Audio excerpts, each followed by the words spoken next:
Hello, this is Dr. Grande. Today I'll be analyzing the case of Laken Riley. First, I'll look at the background of this case, move to the timeline of the crime, then offer my analysis.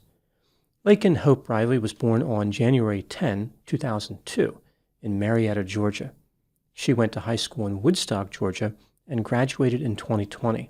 Laken went on to study nursing at the Augusta University College of Nursing. She attended a location on the University of Georgia Health Sciences campus in Athens, Georgia. Now moving to the other key figure in this case. José Antonio Ibarra was born on January 5, 1998, and lived in Venezuela. On September 8, 2022, José entered the United States illegally, crossing the border between Mexico and El Paso, Texas. He was arrested but released into the United States. He stayed at a migrant shelter in New York City. In September 2023, José was arrested after driving a scooter without a license. A child who was not wearing a helmet was on the scooter as well. José was charged in connection with not having a license. He was also charged with acting in a manner to injure a child. José ended up moving to Athens, Georgia. He lived in an apartment on South Millage Avenue.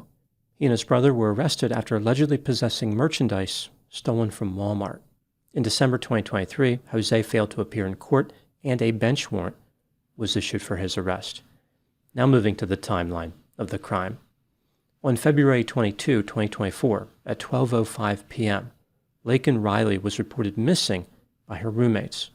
Here is what the police found during the course of their investigation.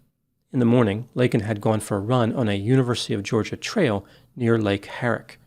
At 12:38 p.m., her body was discovered in a wooded area near the intramural fields.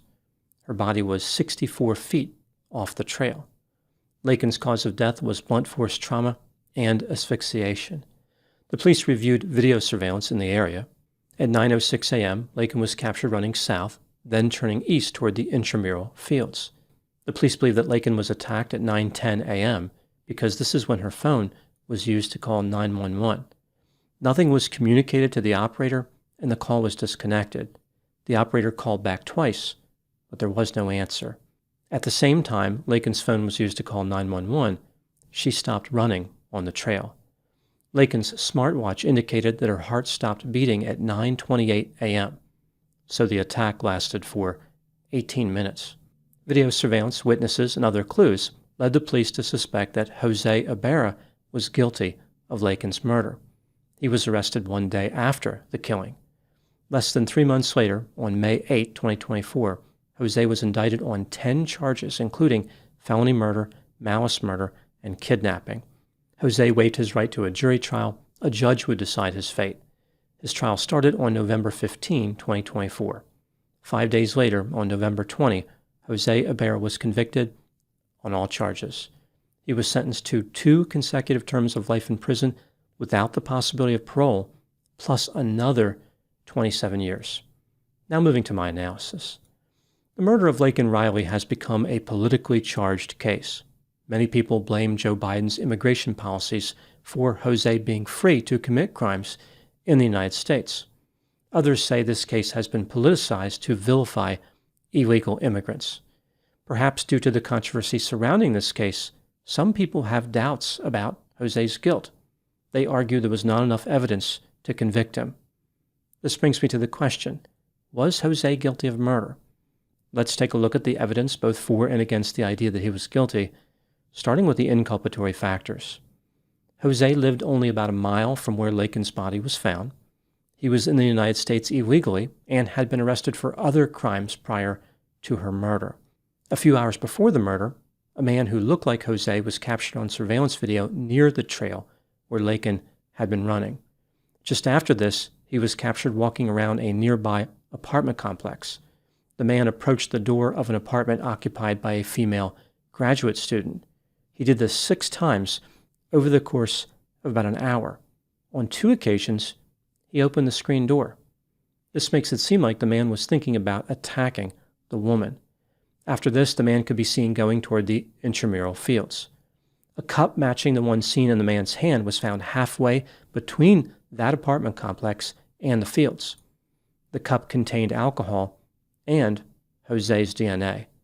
At 9:44 a.m., 16 minutes after Laken was murdered, surveillance video captured a person who looked like José put a jacket in a dumpster not far from José's apartment. Laken's DNA was found on this jacket. This mysterious man was wearing the same hat that José had on when he made a social media post earlier that day. This same man can be seen throwing 3 gloves into bushes nearby. Laken's blood was found on one of those gloves. Also, one of the gloves had a hole in it, which would expose the thumb of the person wearing the glove. Laken's cell phone had a thumbprint on it. The thumbprint matched José's. Considering Laken's phone was used to call 911 and then the call was disconnected, it seems clear that her attacker grabbed her phone. So José's thumbprint being on her phone was particularly significant. It wasn't like it was just found on some random item owned by Laken. This was an item attached to her trying to call for help. At 9:58 a.m., José's phone was plugged in. This is consistent with him being back at his apartment. When the police confronted José, they noticed he had scratches on his arms, hand, and neck. It appeared as though José had been in a fight. He denied having any scratches. He acted like they weren't there. José's DNA was recovered under Laken's fingernails. Now moving to the exculpatory factors. There were no witnesses to the murder, no video. Maybe José attacked Laken and ran away, so she was alive when he left. At this point, some other perpetrator murdered her. That's pretty much it for exculpatory factors. When considering all the evidence in this case, do I think that José is guilty of murder? Yes. The evidence is overwhelming. There's almost no doubt in this case.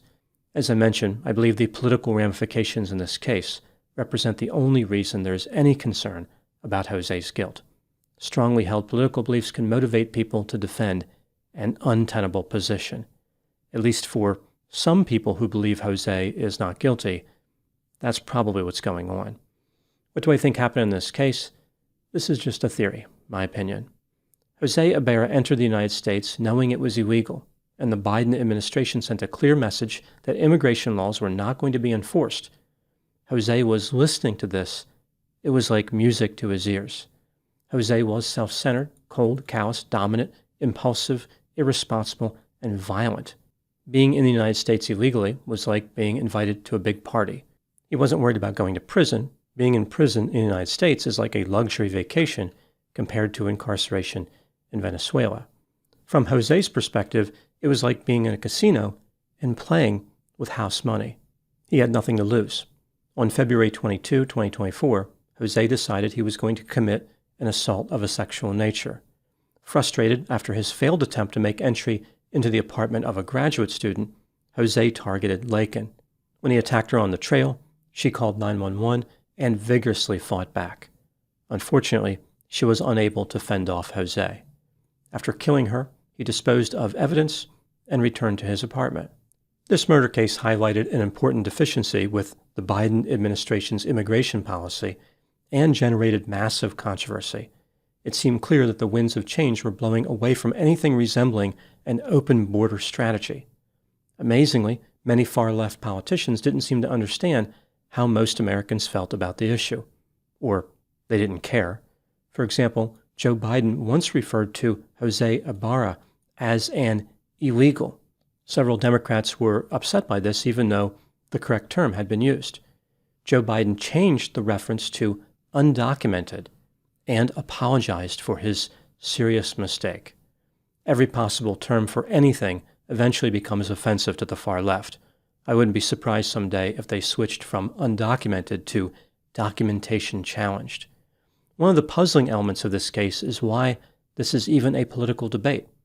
Some have tried to argue that José didn't really do anything that serious to put himself on the radar before committing murder.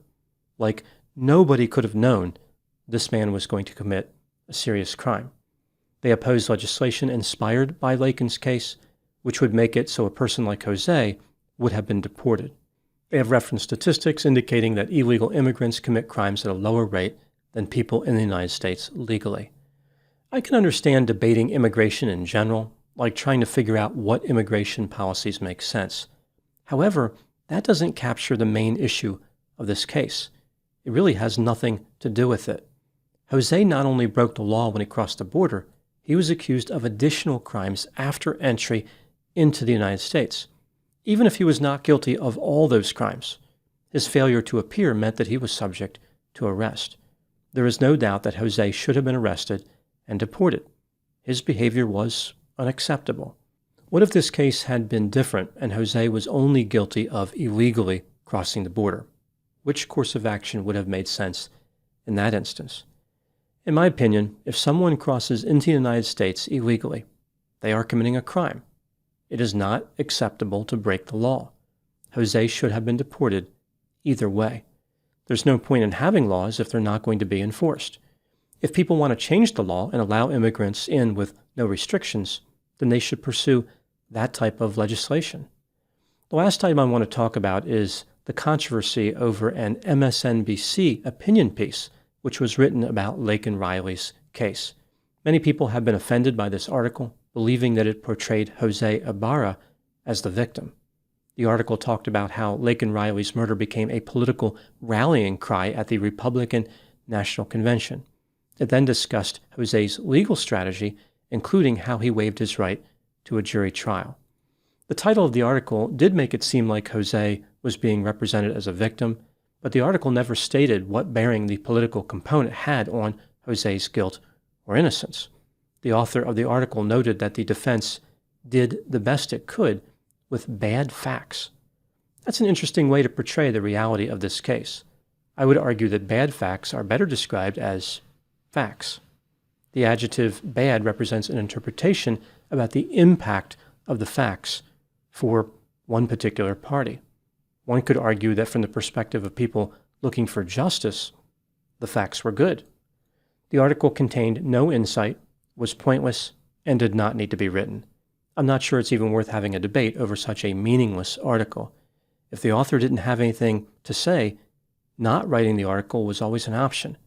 I think sometimes people forget that. They don't have to document every single thought they have about a topic.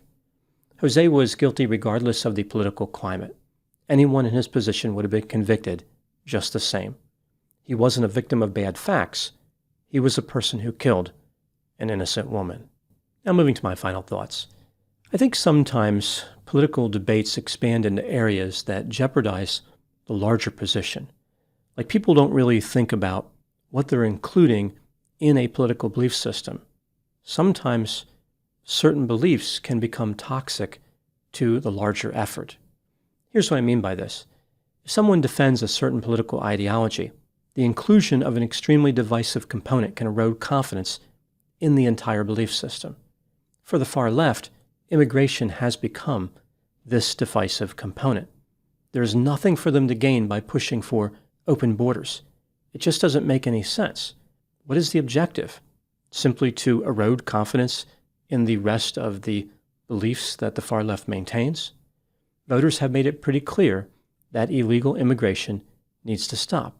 If someone crosses into the country and they commit more crimes, it's definitely time for them to get a free ride back to their home country.